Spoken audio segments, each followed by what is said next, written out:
என் அன்பு உள்ளங்களுக்கு வணக்கம். நான் ரோட்டு கடையில் சாம்பார், இட்லி சாம்பார், தண்ணி சாம்பார் மாதிரி வைக்கிறாங்க இல்லைங்களா, அது மாதிரி இன்றைக்கி வைக்கலான் இருக்கேன். இப்போ டிஃபனுக்கு சரி அப்படியே வீடியோ எடுத்துடலான்னு இருக்கேன். இதில் பாசிப்பருப்புங்க, அதாவது பச்சை பாசிப்பருப்புன்னு சொல்லுவோம் இல்லைங்களா, அது எல்லாத்துக்குமே தெரியும். பாசிப்பருப்பு அல்லது சிறுபருப்பு அப்படின்னு சொல்லுவாங்க. இதில் வந்து இந்த கிண்ணியில் ஒரு கிண்ணி எடுத்துருக்குங்க. இந்த கிண்ணியில் எடுத்தாவே பார்த்தீங்கன்னா 4 பேர் சாப்பிட்லாம். இப்போ இதை 2-3 நேரம் வாஷ் பண்ணிவிட்டு குக்கரில் போட்டுக்கலாங்க. 2-3 டைம் வாஷ் பண்ணிவிட்டுங்க. இதில் ஒரு 2 வரமிளகாய், நீங்கள் பச்சை மிளகாய் வேணுனாலும் போட்டுக்கலாங்க. நான் வரமிளகாய் போடுறேன். பச்சை மிளகாய் போட்டாலும் அது ஒரு டேஸ்ட்டாக இருக்கும். மஞ்சள் தூள் கொஞ்சமாக, அப்புறம் இந்த பருப்புக்கு தேவையான அளவு உப்பு, தண்ணி, பருப்பு முழுகிற அளவுக்கு தண்ணி வச்சுக்கலாங்க. போதும். இது வந்து நம்ம ஒரு 4 விசில் எடுத்துக்கலாங்க. 4 விசில் வந்துருச்சுங்க, நிறுத்திடலாம். விசில் அடங்கிருச்சுங்க. இப்போ நம்ம எடுத்து பார்க்கலாம். நல்லா வெந்துருச்சுங்க. இப்போ நம்ம நல்லா கடைஞ்சிக்கலாம்.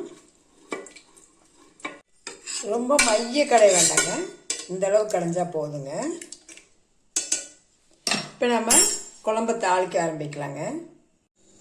எண்ணெய் ஒரு 2 ஸ்பூன் ஊற்றிருக்கிறேங்க.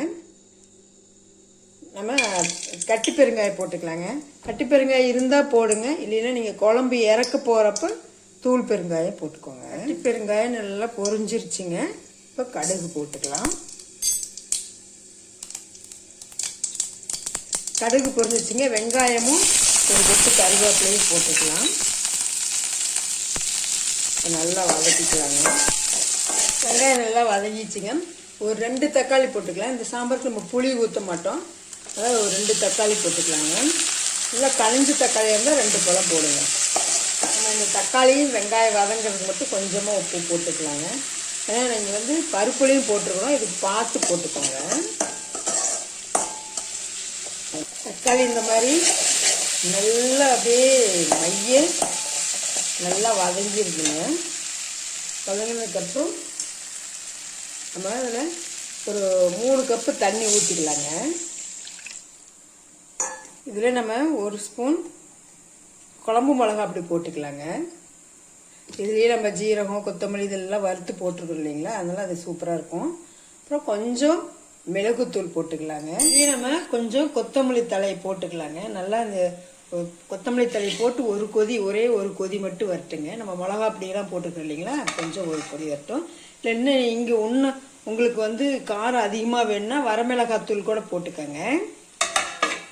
இது நல்லா ஒரு கொதி வந்துருச்சுங்க. எடுத்து பார்க்கலாம். ஆவி வருது. இப்போ நம்ம பருப்பு கடைஞ்சி வச்சுருக்கோம் இல்லைங்களா, அதை ஊற்றிக்கலாங்க. இது ஒரு கொதி வரட்டுங்க. இப்போ வந்து நீங்கள் உப்பு இருக்கா, உரப்பெல்லாம் இருக்கா, காரம் இருக்கா அப்படின்னு என்ன செக் பண்ணிவிட்டு அதுக்கப்புறம் இதையும் ஒரு கொதி விட்டுறலாங்க. சூப்பரான பாசிப்பருப்பு கையேந்தி பவன் சாம்பார் சூப்பராக ரெடி ஆயிடுச்சுங்க.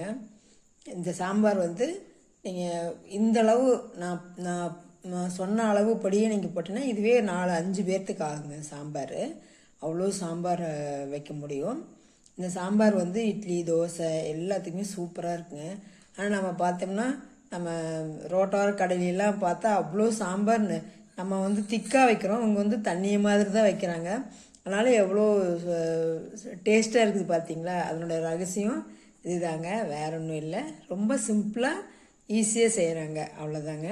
நம்மளும் இதே அளவுப்படியே, நீங்களும் இதே அளவுப்படியே செஞ்சு பாட்டு எப்படி இருக்குதுன்னு கமெண்ட் பண்ணுங்கள், லைக் பண்ணுங்கள், ஷேர் பண்ணுங்கள். தேங்க்யூ.